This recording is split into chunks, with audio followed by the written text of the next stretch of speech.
Et si tout ce qui arrive de pire était en réalité pour le mieux? C'est la question assez provocatrice qui est au cœur de Candide de Voltaire. C'est un véritable chef-d'œuvre de la satire qui va s'attaquer à l'une des idées philosophiques les plus réconfortantes qui soient.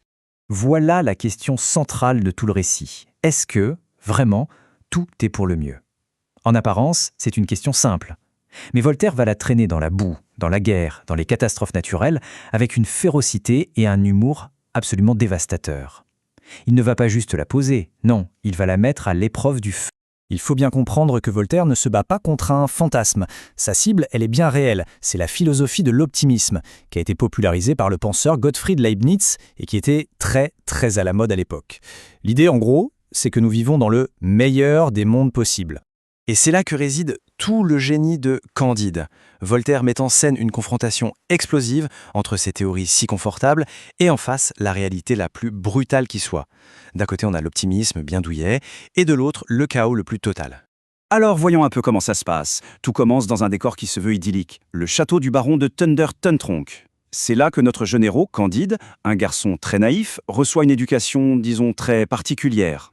Cette doctrine, c'est son précepteur qui la lui enseigne, le grand philosophe Pangloss. Sa leçon est simple. Chaque événement, même la pire des catastrophes, n'est qu'un maillon d'une chaîne parfaite qui mène à la fin au meilleur résultat possible. C'est un système merveilleux qui explique tout et surtout qui justifie tout. Voltaire tourne cette logique en ridicule dès le début, à travers Pangloss.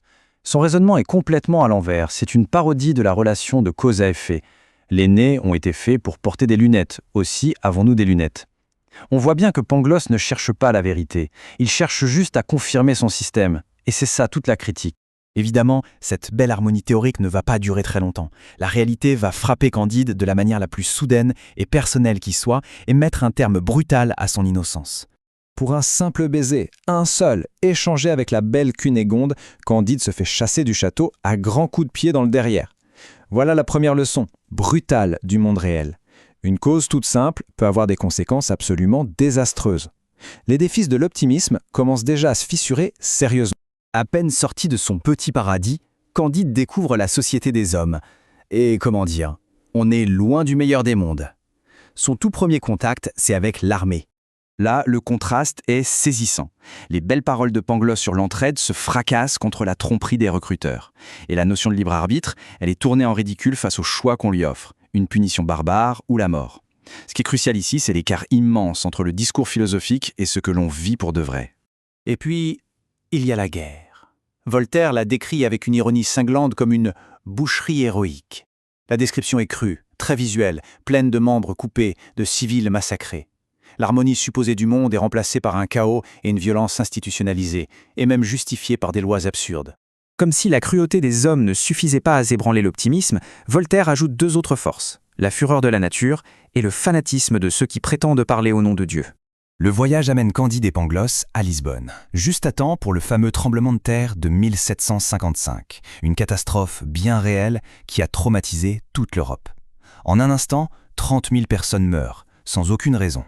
Comment l'optimisme peut-il bien expliquer une horreur pareille? La réponse de Pangloss est un chef-d'œuvre d'absurdité. Face à une destruction totale, sa philosophie se réduit à une simple tautologie. Les choses sont comme elles sont, donc tout est bien. Voltaire montre ici l'échec total du système. Non seulement il n'explique rien, mais en plus, c'est une insulte à la souffrance des gens. Si la nature est indifférente, la réponse des hommes, elle, est encore plus terrifiante. Pour l'Inquisition, le séisme est une punition divine. Et leur solution? Un rituel pour apaiser Dieu. Pangloss est pendu pour ses opinions et Candide est fouetté juste pour l'avoir écouté. La barbarie se cache derrière des rituels soi-disant sacrés. Et le coup de grâce de Voltaire, le jour même de ce massacre rituel, la terre tremble à nouveau. La démonstration est faite. La cruauté et la superstition sont non seulement atroces, mais elles sont aussi parfaitement inutiles. La nature, elle, se fiche bien de la folie des hommes. On pourrait commencer à se dire que Candide est vraiment malchanceux, que c'est exceptionnel, mais Voltaire va élargir la perspective pour montrer que la souffrance, ce n'est pas l'exception, c'est la règle. Et il le fait à travers le personnage de la vieille femme. Son histoire, c'est un catalogue quasi insoutenable des pires horreurs qu'on puisse imaginer.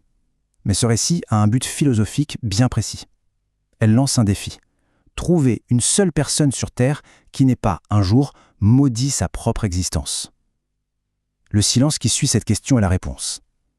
La souffrance n'est pas un accident, c'est la condition humaine.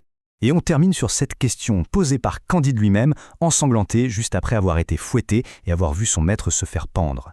C'est l'effondrement total de la philosophie de l'optimisme. Face à une telle avalanche de malheurs gratuits et absurdes, affirmer que tout est pour le mieux devient non seulement faux, mais carrément monstrueux. C'est une question qui, aujourd'hui encore, résonne très fort.